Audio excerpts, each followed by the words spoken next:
Si puedo hablarle directamente a Dios, ¿por qué los católicos se confiesan con un sacerdote?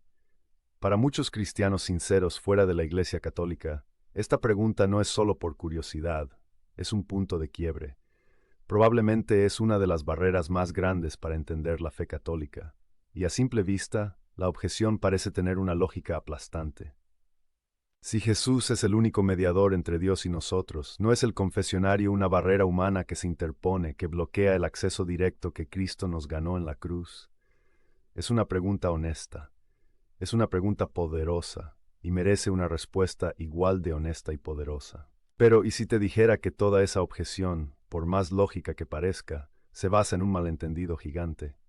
Un error de perspectiva que no solo nos nubla la verdad bíblica sobre el perdón, sino que nos esconde una de las herramientas más profundas y sanadoras de la vida cristiana. Hoy no vamos a debatir, vamos a descorrer un velo, vamos a cambiar el lente con el que miramos la confesión, para que no veas una barrera, sino un abrazo, no un tribunal, sino un hospital para el alma. Sección 1. El error de concepto. Tribunal o sala de emergencias. El corazón del malentendido no es creer que puedes hablar directamente con Dios. La Iglesia Católica no solo está de acuerdo, sino que lo enseña y lo fomenta. La oración personal, arrepentirnos en el secreto de nuestro corazón, es esencial. El error no es ese. El error es ver la confesión como un tribunal de juicio, en lugar de verla como lo que realmente es, un hospital de campaña espiritual. Piensa por un momento en la imagen que muchos tienen en la cabeza. Un cuarto oscuro, un sacerdote con cara de juez escuchando una lista de tus pecados. Una transacción fría y legalista. Dices tus faltas, él te pone una multa y sales con un recibo de perdonado. Si lo ves así, es normal que lo rechaces. ¿Quién querría pasar por un juicio humillante cuando puede ir directo al Padre misericordioso? Esta visión convierte al sacerdote en un obstáculo y al sacramento en una carga pesada. Pero esa imagen es una caricatura, una distorsión total de lo que realmente es. La Iglesia nos invita a cambiar la metáfora por completo. No pienses en un tribunal, piensa en una sala de emergencias. Porque el pecado no es solo una infracción a una ley, es una herida espiritual. Es una enfermedad que nos debilita, nos aísla, y si no se trata, puede llevarnos a la muerte espiritual. Cuando vamos a confesarnos, no vamos a ser juzgados, vamos a ser sanados. El confesionario no es el banquillo de los acusados, es la camilla del quirófano. El sacerdote no es el fiscal, es el médico del alma. Y la absolución no es una sentencia, es la medicina de la misericordia de Dios que limpia la herida y nos devuelve la salud espiritual. Este cambio de perspectiva lo es todo, porque mientras sigas viendo la confesión como un requisito burocrático, como un peaje que hay que pagar, te estás perdiendo lo más importante. Es un regalo que Cristo diseñó para sanarnos. El error entonces es mirar el hospital y ver solo un tribunal, y al hacerlo se ignora la profunda sanación que Cristo mismo nos ofreció. Sección 2. Lo que la Biblia revela, el mandato directo de Cristo. Ok, es una bonita idea esto del hospital para el alma, pero ¿dónde dice eso la Biblia? ¿No es algo que la Iglesia inventó después? Esta es la pregunta del millón, y la respuesta está por toda la Biblia, pero tenemos que leerla sin filtros. Primero, la idea de confesar los pecados en voz alta a través de alguien no era algo totalmente ajeno para el pueblo de Dios. En el Antiguo Testamento, el pueblo de Israel confesaba sus pecados como parte del proceso para ser perdonado. No era siempre un asunto privado. Luego, justo antes de que Jesús empezara su ministerio, vemos a la gente yendo con Juan el Bautista, y como dice el Evangelio de Marcos, eran bautizados por él en el río Jordán, confesando sus pecados. Así que la idea de ponerle voz al arrepentimiento frente a un siervo de Dios tiene raíces muy profundas.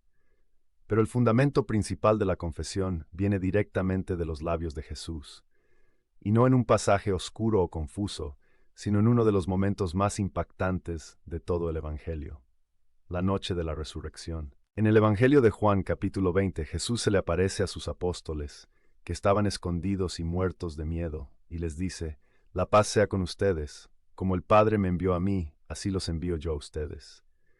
Justo aquí, Jesús les pasa la estafeta. Su misión ahora es la misión de ellos. Y para equiparlos hace algo increíble. El texto dice: «Sopló sobre ellos y les dijo: reciban el Espíritu Santo. A quienes les perdonen los pecados, les quedan perdonados, a quienes se los retengan, les quedan retenidos.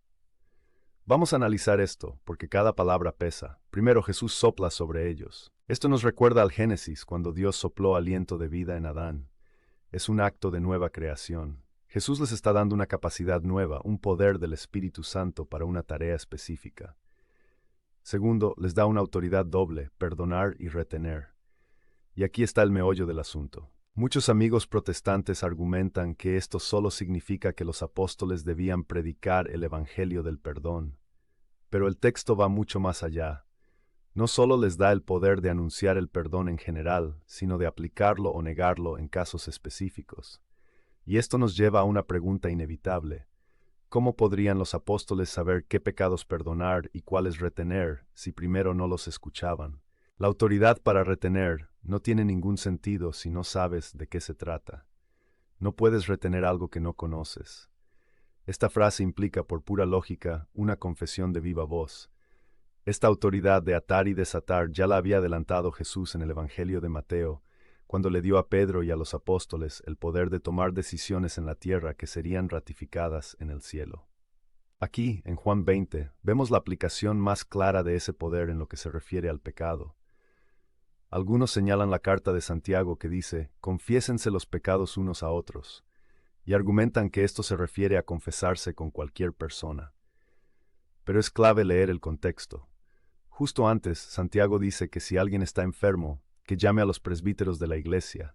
La palabra griega es presbiteroi, de donde viene nuestra palabra sacerdote, para que oren por él. La confesión mutua que sigue está enmarcada en esa estructura de la iglesia, bajo la guía de sus líderes.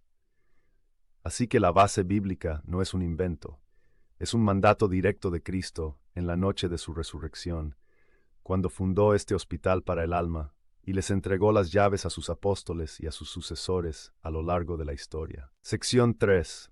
El lado humano y psicológico. ¿Por qué necesitamos decirlo? Incluso entendiendo la base bíblica, la pregunta sigue ahí. ¿Por qué lo diseñó Dios de esta manera? ¿Por qué no es suficiente con rezar en silencio? La respuesta nos muestra lo bien que Dios nos conoce. Somos seres de carne y hueso, una unión de cuerpo y alma. No somos espíritus puros. Aprendemos, amamos, sufrimos y vivimos a través de nuestros sentidos. Y Dios, en su sabiduría, se comunica con nosotros de la misma forma. Piénsalo con una analogía simple. Si ofendes gravemente a tu mejor amigo, ¿es suficiente con sentirte mal y pedirle perdón en tu mente? Claro que no. La relación no se repara hasta que te le acercas. Lo miras a los ojos y las palabras lo siento, por favor, perdóname, salen de tu boca. Y muy importante, necesitas escuchar su respuesta, necesitas oír las palabras te perdono. Esas palabras que escuchas son las que traen paz y restauran la amistad. Dios sabe que necesitamos eso. La confesión es el lugar donde podemos decir lo siento y escuchar de manera tangible y segura la respuesta de Dios. Yo te perdono. Psicológicamente, ponerle palabras al pecado tiene un poder inmenso.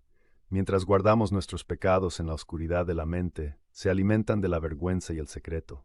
Crecen, nos atormentan. Pero en el momento en que los nombramos, en que los sacamos a la luz frente a otra persona que representa a Cristo, su poder sobre nosotros se rompe.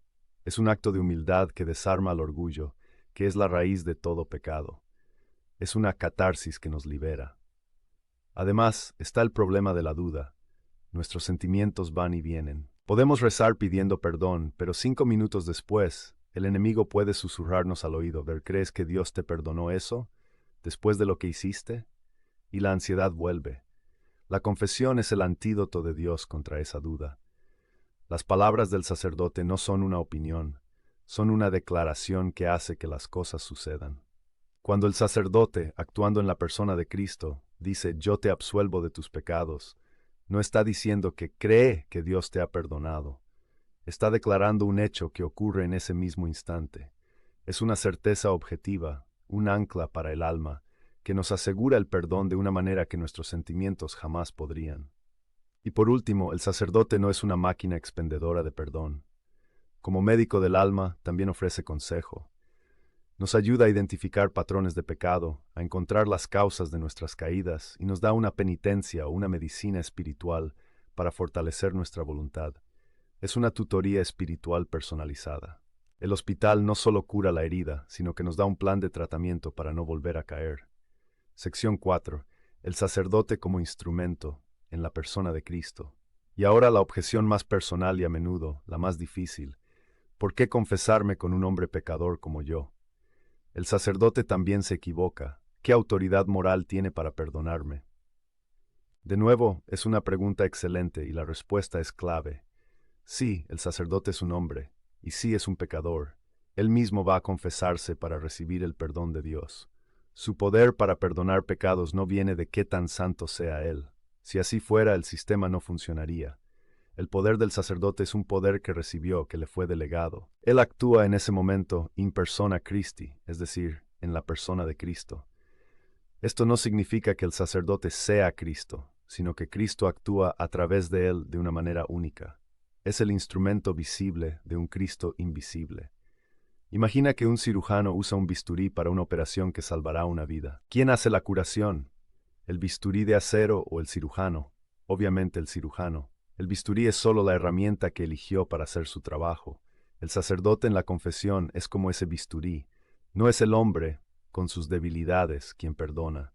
Es Cristo, el médico divino, quien perdona, usando al sacerdote como su instrumento. Esta autoridad, como vimos, se la dio Cristo a los apóstoles, y ha sido transmitida a lo largo de los siglos a través de la imposición de manos en el sacramento del orden sacerdotal. No es algo que los hombres se inventaron, es un don que se ha cuidado y transmitido desde el principio. La creencia católica fundamental siempre ha sido, y siempre será, que solo Dios perdona los pecados. La pregunta nunca es quién perdona, sino cómo ha decidido Dios darnos ese perdón. Y la evidencia bíblica y 2000 años de práctica de la Iglesia nos muestran que Cristo eligió hacerlo a través de la mediación visible de los ministros que Él mismo designó. Sección 5. La sanación completa, paz con Dios y con la comunidad. Hay una última capa de sanación que a menudo pasamos por alto. El pecado nunca es un asunto puramente privado. Incluso el pecado más secreto tiene un efecto dominó. San Pablo describe a la Iglesia como el cuerpo de Cristo. Cuando un miembro sufre, todo el cuerpo sufre. Cuando pecamos, no solo ofendemos a Dios, también herimos al cuerpo de Cristo, que es la Iglesia. Por eso, la reconciliación también debe tener una cara comunitaria. Al confesarle nuestros pecados a un sacerdote, no solo nos humillamos ante Dios, sino que también nos reconciliamos con la Iglesia, a quien el sacerdote representa. La absolución no solo restaura nuestra relación con el Padre, también nos reincorpora plenamente al cuerpo de Cristo, sanando la herida que nuestro pecado causó en la comunidad. Es volver a casa, a la familia de Dios. Volviendo a la pregunta inicial, el error sobre la confesión no es tener dudas. Tener dudas honestas es bueno. El error es quedarse con la caricatura del tribunal, sin explorar la realidad profunda, bíblica y sanadora del hospital. La confesión no es una barrera que los católicos ponen entre Dios y nosotros. Es el puente que Cristo mismo construyó para que pudiéramos sentir su misericordia de una forma real, personal y segura. No es un obstáculo para llegar a Jesús. Es un encuentro cara a cara con el mismo Jesús, que nos espera con los brazos abiertos, no como un juez, sino como un médico y un padre que anhela decirnos: tus pecados están perdonados, vete en paz. Si esto te ha ayudado a entender un poco mejor esta parte tan hermosa de nuestra fe, compártelo, especialmente con alguien que pueda tener estas mismas preguntas. Y déjanos un comentario. ¿Qué otro malentendido sobre la fe católica te gustaría que aclaráramos? No olvides suscribirte y darle a la campana para no perderte nuestro próximo contenido.